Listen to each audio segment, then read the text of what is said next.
എന്നോട് കുറേ കാലമായിട്ട് കുറേ കൂട്ടുകാർ ചോദിക്കുന്ന ക്വസ്റ്റ്യനാണ്, ഇത്ത എങ്ങനെയാണ് വീഡിയോസ് ഒക്കെ എടുക്കുന്നത്, തന്നെക്കാണോ അതോ വേറെ ആരെങ്കിലും എടുത്തു തന്നതാണോ എന്ന്. അപ്പോൾ അതിൻ്റെയൊക്കെ സത്യാവസ്ഥ ഇന്നത്തെ വ്ളോഗിലൂടെ ആവാമെന്ന് വിചാരിച്ചിട്ടാ.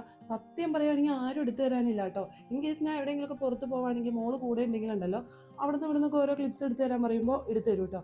അത് തന്നെ അവളുടെ പുറകെ കുറേ നേരം പറഞ്ഞുകൊണ്ട് ഇരുന്നാലോ കേട്ടോ ഒരു ക്ലിപ്സ് ഒക്കെ എടുത്ത് തരും. എൻ്റെ ഓരോ ഷോർട്സ് ഒക്കെ എടുത്ത് നോക്കുകയാണെങ്കിൽ, അതായത് ഇപ്പോൾ ഞാൻ പുറത്തൊക്കെ പോകുന്ന ഒരു ഷോർട്സ് ഒക്കെ ആണെങ്കിൽ അതിലൊരു ചെറിയ പോർഷൻ മാത്രമാണ് വേറൊരാൾ എടുത്ത് തരുന്നുള്ളൂ കേട്ടോ. പ്രത്യേകിച്ച് ഈ മോൾ എടുത്ത് തരുന്നത്.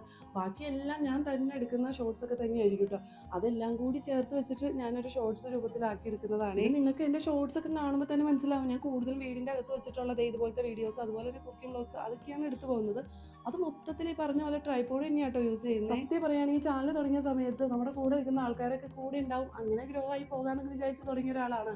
പക്ഷെ പിന്നെ എനിക്ക് മനസ്സിലായി ഇവരൊന്നും ഉണ്ടാവില്ല എന്നുള്ളത്. പിന്നെ നമ്മൾ എന്തൊക്കെ വ്ളോഗ്സ് ഇട്ടാലും ഇങ്ങനെ കളിയാക്കാനും കുത്തിത്തിരിപ്പ് ഉണ്ടാക്കാനും ഒക്കെ കുറേ ആളുകളുണ്ട് കേട്ടോ. അങ്ങനെ കൂടെ നടന്ന ആൾക്കാരും കൂടെ ഉണ്ടായിരുന്നു എന്ന് വിചാരിച്ച ആൾക്കാരും ഈ കുട്ടികളെയും കൂടി അങ്ങോട്ട് ഓരോന്ന് പറഞ്ഞ് കുത്തിത്തിരിപ്പ് ഉണ്ടാക്കുകയും ഇങ്ങനെ മൊത്തത്തിൽ നോക്കുകയാണെങ്കിൽ ആരുമില്ല കേട്ടോ. ഇപ്പൊ എനിക്ക് ആകെയുള്ളത് എൻ്റെ ഫോണും ട്രൈപോഡും മാത്രമാണ്. ഞാൻ അതിൽ മാത്രമാണ് ഇപ്പൊ വിശ്വസിക്കുന്നുള്ളൂ. അല്ലെങ്കിൽ ഞാൻ ഓരോരുത്തരുടെ പുറകെ എടുത്തിട്ടുണ്ട് കേട്ടോ, എനിക്ക് ആ ക്ലിപ്സ് എടുത്താ ഈ ക്ലിപ്സ് എടുത്താന്നൊക്കെ പറഞ്ഞിട്ട്. പിന്നെ എനിക്ക് മനസ്സിലായി ഇതിലൊന്നും വലിയ കാര്യമൊന്നുമില്ല. സത്യം പറയുകയാണെങ്കിൽ യൂട്യൂബ് എന്ന് പറയുന്നത് ചെറിയൊരു ബിസിനസ് പ്ലാറ്റ്ഫോം അല്ലേ. അപ്പോൾ അത് ആർക്ക് വേണമെങ്കിലും എങ്ങനെ വേണമെങ്കിലും യൂസ് ചെയ്യാതെ. അപ്പം നമുക്ക് ഇഷ്ടമുള്ള രീതിയിൽ വീഡിയോസ് ഒക്കെ എടുക്കുക, മാന്യമായിട്ടുള്ള വീഡിയോസ് ഒക്കെ എടുക്കുക, എന്നിട്ട് അപ്ലോഡ് ചെയ്യുക, അത്രയൊക്കെ ഉള്ളൂന്നേ. അല്ലാണ്ട് അതിൽ കൂടുതലായിട്ട് ഓവർ തിങ്ക് ചെയ്യേണ്ട കാര്യമൊന്നും ഇല്ലാന്നേ. പിന്നെ നെക്സ്റ്റ് എന്ന് പറയുന്നത് വ്യൂവേഴ്സ് ഉണ്ടാവുന്ന ഉള്ളതാണ്. നമ്മൾ കണ്ടിന്യൂസ് ആയിട്ടൊക്കെ വീഡിയോസ് ഇടുക. അപ്പോൾ നമ്മൾ ഇഷ്ടപ്പെടുന്നവർ നമ്മുടെ കൂടെ ഇല്ലെങ്കിലും ദൂരെ എവിടെയെങ്കിലും ഒക്കെ ഉണ്ടാവുന്നേ. അത്രയ്ക്ക് ഞാനിപ്പോൾ വിചാരിച്ചിട്ടുള്ളൂ. നിരുത്സാഹപ്പെടുത്തണവരെ ഓർത്ത് ഇതൊന്ന് നിർത്തി നോക്ക്, അത് അത്രയും സന്തോഷമാവുള്ളൂ അവർക്ക്. പിന്നെ നമുക്കാണെങ്കിൽ ഒന്നും ചെയ്യാൻ പറ്റാണ്ട് അങ്ങനെ ഇരുന്ന് പോകത്തേ ഉള്ളൂ. ഇന്നിപ്പോൾ ഇവിടെ നല്ല തണുത്തൊരു കാലാവസ്ഥയാണ് കേട്ടോ. മഴയൊക്കെ എല്ലായിടത്തും കൂടെ തുടങ്ങിയിട്ടുണ്ട്. രാത്രി കാര്യമായിട്ട് മഴയൊന്നും പെയ്തില്ല കേട്ടോ. ഇന്നിപ്പോൾ നേരം വെളുത്ത് പുറത്തേക്ക് ഇറങ്ങി നോക്കിയപ്പോൾ ചെറിയ മഴയൊക്കെ കണ്ടിട്ടുണ്ടേ. ഇങ്ങനെ ഇപ്പോൾ മഴ പെയ്യുന്നത് കൊണ്ട് തന്നെ കടച്ചക്കയുടെ ഉള്ളിലൊക്കെ ഇങ്ങനെ വെള്ളം സ്റ്റോർ ആയിട്ട് നിൽക്കും കേട്ടോ.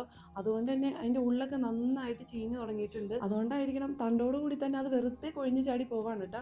അപ്പോൾ ദേ ഇന്ന് നോക്കിയപ്പോൾ ഈ ഹാങ്ങിങ് പ്ലാന്റ്സ് ഒത്തിരി ലെങ്ത് വെച്ച് ഇങ്ങനെ താഴോട്ട് തൂങ്ങിക്കിടക്കാണ് കേട്ടോ. അങ്ങനെ കണ്ടപ്പോൾ താഴേന്ന് കട്ട് ചെയ്ത് അത് വീണ്ടും ആ പോട്ടിലേക്ക് തന്നെ വെച്ച് കൊടുക്കാണ് കേട്ടോ. വേറെ റീസെറ്റ് ചെയ്യാനൊന്നുമില്ല, അതിലേക്ക് ജസ്റ്റ് കട്ട് ചെയ്ത് വെച്ച് കൊടുത്താൽ മതി. അതിൽ കിടന്ന് തന്നെ വളർന്നോളൂ. എൻ്റെ ഫേവറേറ്റ് ഹാങ്ങിങ് പ്ലാന്റ്സിൽ ഒന്നുകൂടിയാണ് ഇതിന് മുമ്പ് ഞാൻ കട്ട് ചെയ്ത് വെച്ച ആ പ്ലാന്റ് കേട്ടോ. ഇത് മണി പ്ലാന്റ് ആണ്. ഇത് സാധാരണ ഒരു മണി പ്ലാന്റ് ആണ് കേട്ടോ. അപ്പോൾ ഇന്നത്തെ വ്ളോഗ് ഇത്രയൊക്കെ ഉള്ളൂ. അപ്പോൾ എല്ലാവർക്കും ഓക്കെ, ബൈ.